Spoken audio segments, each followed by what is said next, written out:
अज बनेगी चरसी कढ़ाई कराची स्टाइल।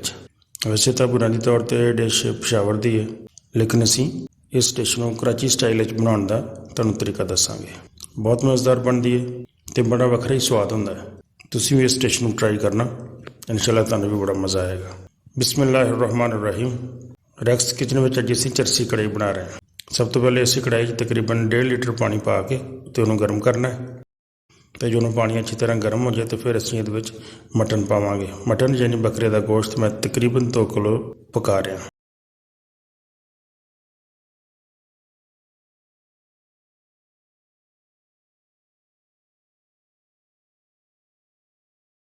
गोश्त नूं हिला के तो इहदे विच 2 चमच नमक दे पा लो।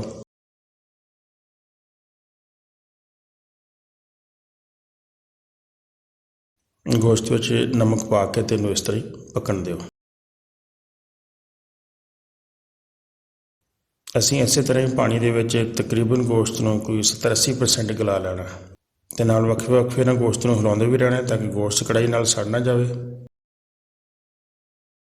पानी साडा काफ़ी हद तक खुश्क हो गया तो गोश्त भी काफ़ी गल गया। हुण असीं इहदे च तकरीबन 200 ग्राम आयल पा लैने।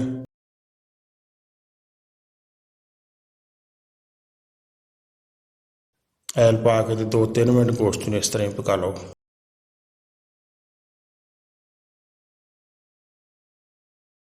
हुण तुसीं गोश्त विच 2 चमच अदरक का पेस्ट पा लो तो 2 चमच ही लहसुन का पेस्ट पा लो।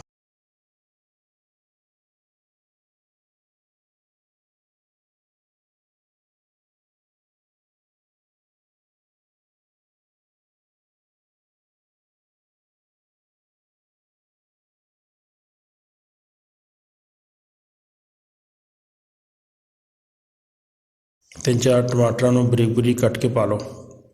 बरीक बरीक इस वास्ते कटिया ताकि इनके छिलके वगैरह सानूं बाद च कढ़ने ना पैन ते सारे छिलके विच ही हल हो जाए। टमाटर नूं अच्छी तरह गलन तक इनूं पकाना है।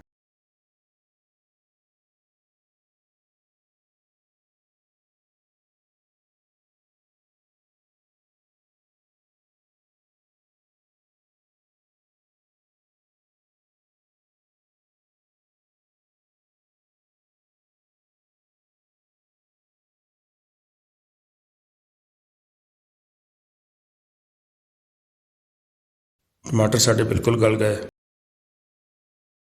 हुण असीं 1 चमच हल्दी का पा लैने तो 2 चमच असीं कुटी हुई मिर्च पाउणी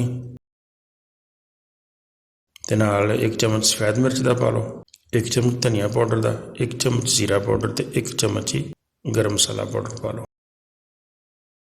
मसाले नूं अच्छी तरह हिला लो। मसाले नूं हिला के तो पानी के छिट्टे दे के मसाले सारे भुन लो।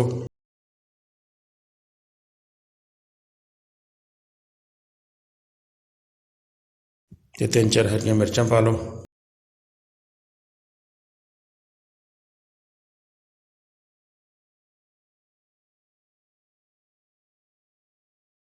माशाल्लाह कढ़ाई साड़ी बड़ी ज़बरदस्त बन रही है, बहुत प्यारी खुशबू आ रही है।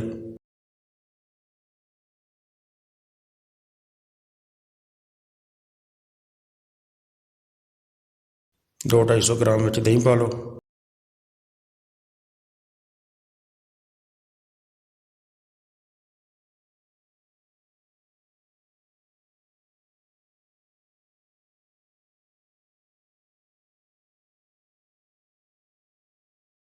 तो चरसी कढ़ाई कराची स्टाइल में साड़ी तकरीबन तैयार हो गई है।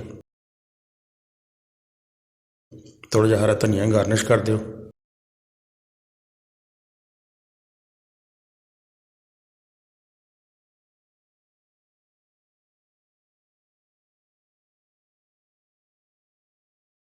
तो बरीक बरीक लंबा अदरक कट के वह भी पा लो।